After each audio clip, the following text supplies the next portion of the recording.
Alright, and welcome back, guys. So as you guys saw on the streams and whatnot today, DM Ultra has finally been fixed and is able to be used in game. So I know a lot of people have been saying this camo is either really good or a lot of people are saying it's bad. There's really mixed opinions on this camo.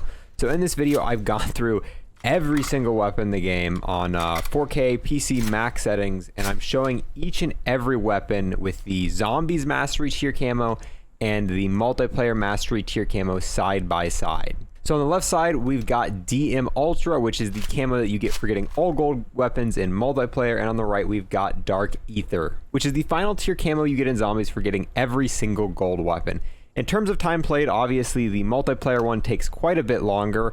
We grinded all of these non-stop when the game launched. It took us about 7 days of in-game time to get the multiplayer camo, and then it took us about 3 days of in-game time to get the Zombies one. However, we were able to get the Zombies one a little bit quicker just because of the fact that we already had every gun max rank from unlocking all of the camos in multiplayer. Honestly, when the game first came out and I saw the preview of this, I thought the camo was a little underwhelming, but I think it's kind of grown on me. I know there's a lot of people in the community who are who don't like it, and I can see why you don't like it, but I don't know, something about the metallic feel and just the wave, and I've started to like it quite a bit. Obviously, there's a lot of guns it doesn't look that great on. I still think that the way mastery camos cover weapons do need an update. It did get updated a little bit today, but it wasn't a massive change. There's still lots of weapons that just have very little coverage and don't look that great at all in game. And you've got other weapons like the AUG, which look fantastic, which have a large part of it covering it and whatnot. But I'm very curious, what do you guys think? I think the overwhelming majority of opinions will be that Dark Aether is better, but I do think there's some people who will agree and say that DM Ultra is better. I personally think that DM Ultra is better just because of the fact that it's new. Don't get me wrong, Dark Aether looks amazing. It is a very good looking camo, but I think I'm just looking for something new. I was using Dark Matter the entirety of Black Ops 3's life cycle, and then once again, if you got Dark Matter in Black Ops 4 and you got over 30 kills in a game, you were using essentially the same camo here again in Black Ops 4, which, don't get me wrong, Dark Matter is an amazing looking camo, but I'm just looking for something new. I feel like we've used this camo for a large portion of time, and I think that might be why I'm leaning towards liking DM Ultra more than Dark Aether, unfortunately. At the end of this video, I'm also going to be showing the calling cards you unlock. You unlock 2 different calling cards, one for getting Dark Aether and one for getting DM Ultra. The purple one is for getting Dark Aether, and the blue one is for getting DM Ultra. One thing I've noticed is that Dark Aether doesn't really change too much as time goes on. You can just sit and look at the camo, and it doesn't, yeah, it's got some moving parts to it, but overall the camo doesn't fundamentally change the longer you look at it. Whereas I think the animation time period for it to go through a full cycle on DM Ultra is a little bit longer, especially at the end of this video. At the end of this video, I've got a large chunk of just about a minute section of both the camos side by side, non-moving, so that way you guys can see the full animation pattern of both of these weapons. And if you look at the DM Ultra one, I feel like you can see over time more and more colors in there. It gets to like a really bluish pattern, which I really like the blue on this.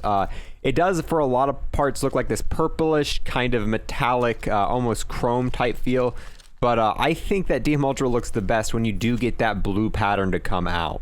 And in this comparison, I showed every single weapon side by side, and then I showed kind of in a darker scenario, or at least lighting that I felt appropriate to kind of show each camo off the best. We showed it off in the sunlight, which the camos look different in the sunlight than they do in different portions. Dark Aether looks kind of better in the more dark lit areas. It's kind of a little bit more vibrant there. Whereas if you take DM Ultra in a dark lit room, it doesn't really have any sort of glow to it, so you can't really see the camo too well. So for the comparison for that one, I kind of took it to a little bit more shaded area. That way you're not getting as much reflections and whatnot. And I feel like the comparison I built between the two is kind of the best you could do with the way these camos react in different lighting. I showed them in full lighting and then kind of lighting that I feel like shows off the camo in its best kind of setting. And if you are looking for tips and tricks to unlock these camos at a really fast pace, I am working on guides. I've currently got one completely out for Dark Aether, and I've got a general purpose tips out for DM Ultra. I'm working on more for getting the point blanks and essentially all of the harder challenges that you'll face while doing DM Ultra. So make sure you're subbed and you're following for those. That way when I post those, you can see those, and you can go ahead and already check out the 2 tips and tricks videos I have already posted for grinding these camos. But with that, I'm going to go ahead and leave you guys here to watch the rest of the video. Make sure you check it out to the end to see kind of the difference between the two calling cards and to be able to see that kind of purplish swirl that DM Ultra gets towards the end. I do have a question for you guys though. What is your favorite weapon coverage in the entire game with either one of these camos? I think the AUG is kind of the most coverage of any gun, and you really get to see the patterns really well on that. But I really like the way the Tundra looks. The Tundra is one of the few guns in the game that the scope actually gets affected by the camo. And while you're ADSing and stuff like that, you can really see the DM Ultra on it. And to me, I don't know, that one's growing on me a lot. I still think I might choose the AUG in terms of the best weapon because you really get to see the full effect of the camo on that. But there's a few good picks in there. The Tundra's amazing. The FFAR actually looks pretty good with it. And the MP5 is another good choice. So yeah, let me guys know, what is your favorite gun coverage with any one of these weapons? But yeah, that's going to be it for this, boys. I appreciate you so much for sticking to this part of this video, and I will see you guys next time.